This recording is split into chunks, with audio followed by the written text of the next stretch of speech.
Magandang araw po. Ako po si Mark Arvin Perez.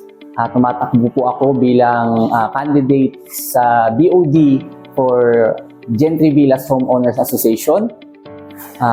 Ako po ay 32 years old at ang profesyon ko po ay isang graphic artist. So napunta po ako dito sa Villas year 2018 and by that time ako po ay presidente ng youth ng ACCF Rodriguez sa Montalban, Rizal. So nagpupunta-punta po talaga kami doon.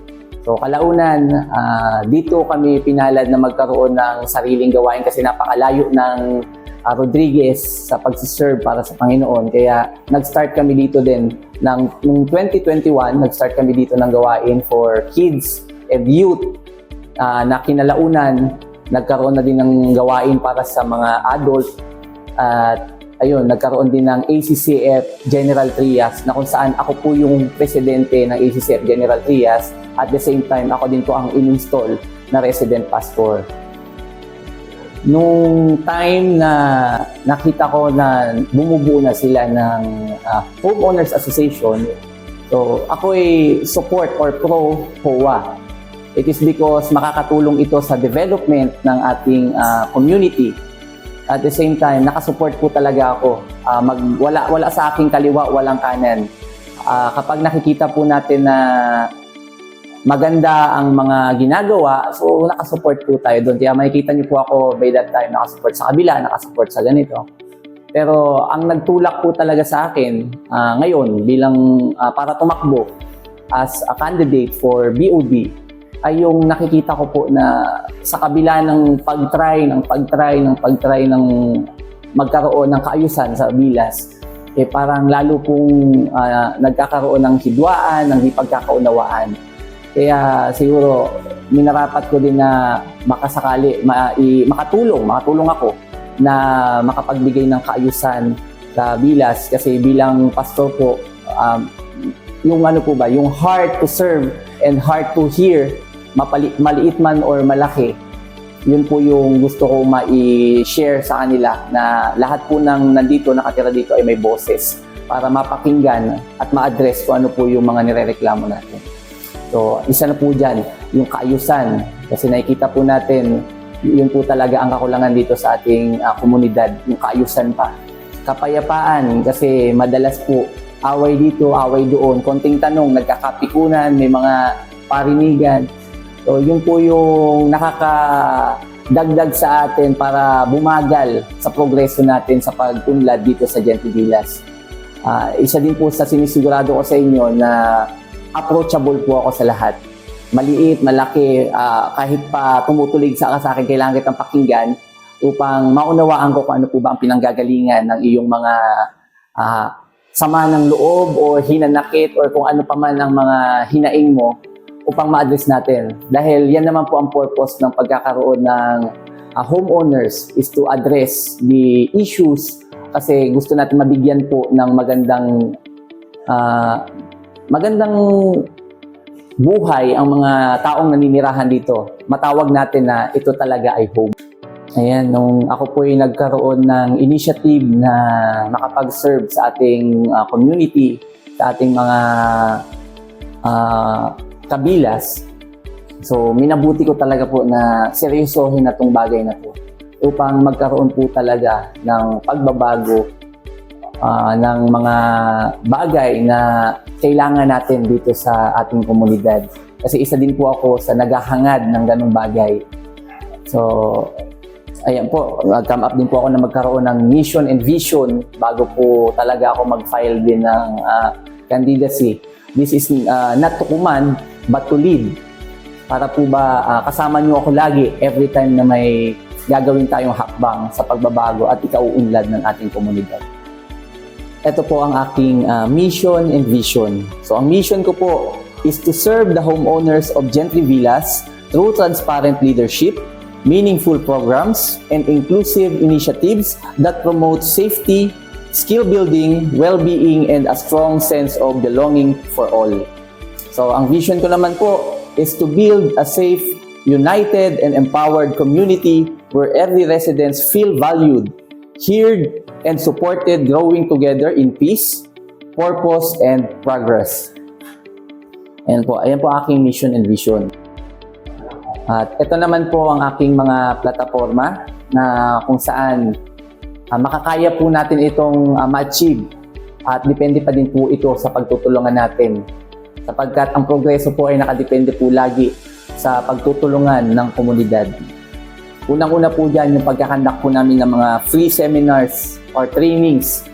Inuuna po talaga namin dito yung youth kasi ang youth po ang number 1 na nakakatulong sa atin.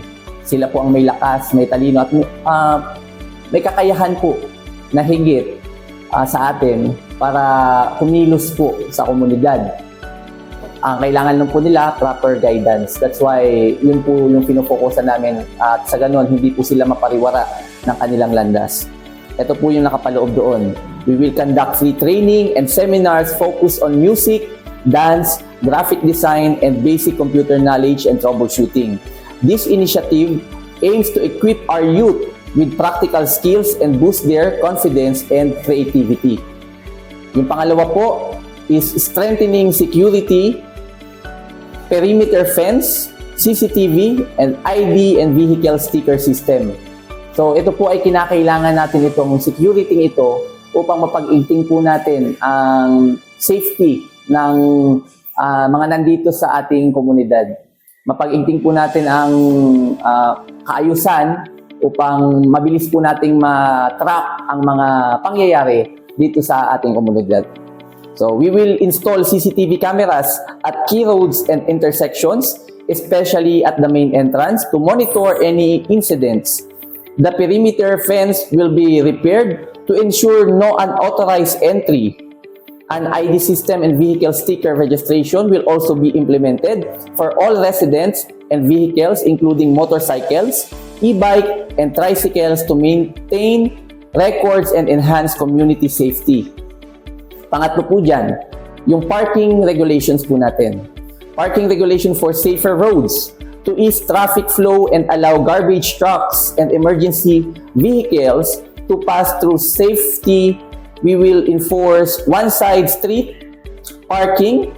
At the same time, we'll identify available open spaces that can be turned into designated paid parking areas to help maintain order and security. So ito po ay yung one-side parking na implement natin kasi alam naman natin na ang Bilas po ay kulang po talaga sa parking area or parking slot. So nagiging problema po ng bawat isa ito. So ang key points, ang key ano lang naman talaga dito ay kailangan natin makipagtulungan, makipagkaisa at kailangan po natin makisama sa bawat isa.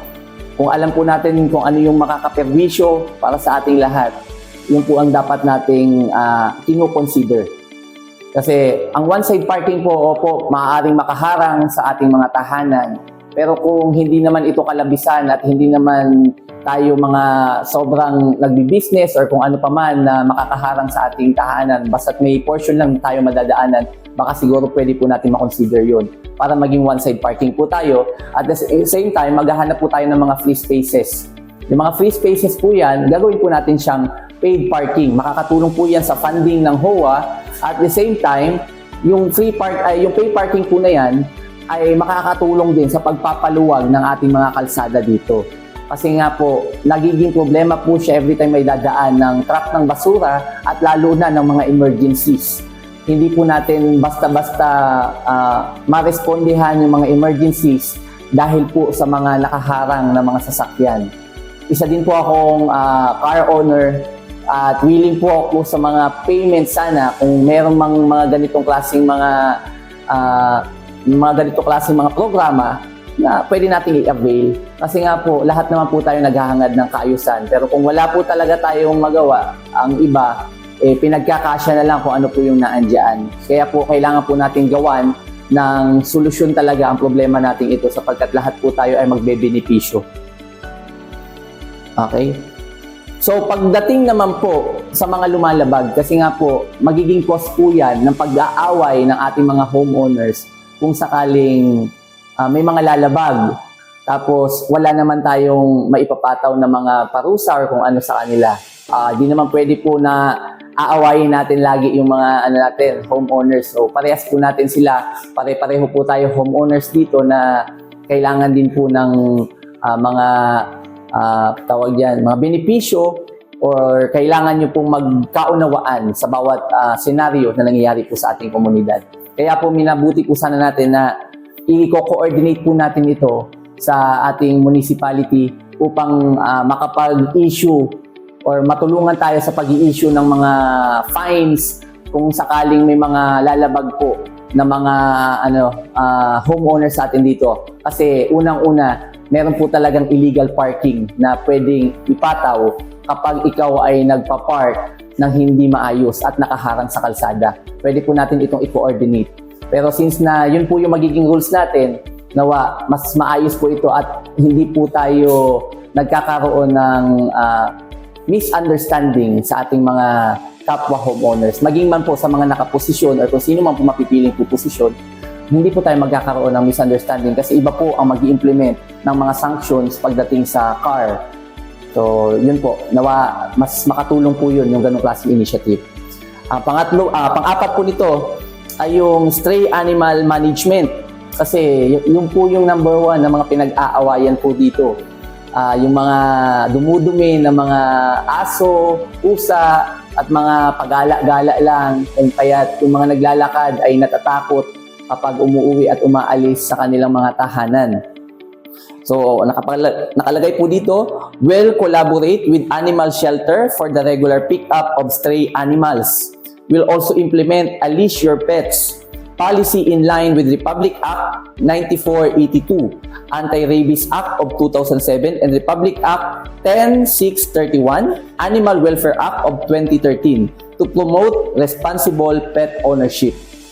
So, kailangan po kasi kapag tayo ay may mga alaga, responsible po talaga tayo. Kasi tayo po ang nag-initiate na magkaroon ng alaga. Dapat capable po tayo na mag-alaga. Hindi po sila mga bantay sa ating mga sa ating mga tahanan, kundi pag sinabing alaga, mas minamabuti sana natin, tinuturing natin itong mga kapamilya. Kapagkat ang mga asong pagala-gala diyan, lalo na ngayon tag-ulan, nakakaawa naman po sila. At nagiging perwisyo pa po sa iba. Kasi kahit sino naman po, kung walang mapagdumihan at walang nag-aalaga, ay talagang pangit po ang kahihinatnan ng kanilang buhay at nagiging perwisyo din po sa iba. Okay, next po dito ay yung annual community events. So madalas na po kami or yearly na po kami nagkakandak ng aming mga events tulad ng costume party, Christmas party, at ngayon po magdadagdag lamang po tayo ng homeowners acquaintance party yearly. Nang sa gano'n, nakakapag-catch up naman po ang ating mga kapwa homeowners sa isa't isa na nakakapag-build po tayo ng magandang relasyon sa ating mga kapitbahay at sa ating community. Number 6, spiritual and emotional support. Since na ako nga po ay isang pastor, isang bagay po na may offer ko ay yung counseling sa ating mga homeowners. So, nakapaloob po dito, we will offer spiritual counseling for homeowners going through anxiety, depression, or emotional challenges because a healthy community cares not only for physical safety but also for mental and emotional well-being. Yun po yung sinasabi talaga na healthy community, na maging ang iyong mental well-being ay nilalaanan din po natin ng portion upang maisayos. Pampito, beautification of Gentry Villa's main entrance. So lahat naman po tayo aware at dumadaan sa main entrance at nakikita po natin lalo na pag gabi kung gaano po kadilim at hindi po makilala ang ating subdivision sapagkat wala po itong pangalan. So kailangan po natin pagandahin, kailangan po natin bigyan ng buhay ang ating komunidad para pagpasok pa man lang natin or kung sino man na naghahanap sa atin ay matukoy po na ang Gentry Villas ay isang magandang subdivision. Okay, next. Installation of heavy-duty solar street lights. Ito din po isa. Kung bakit po solar?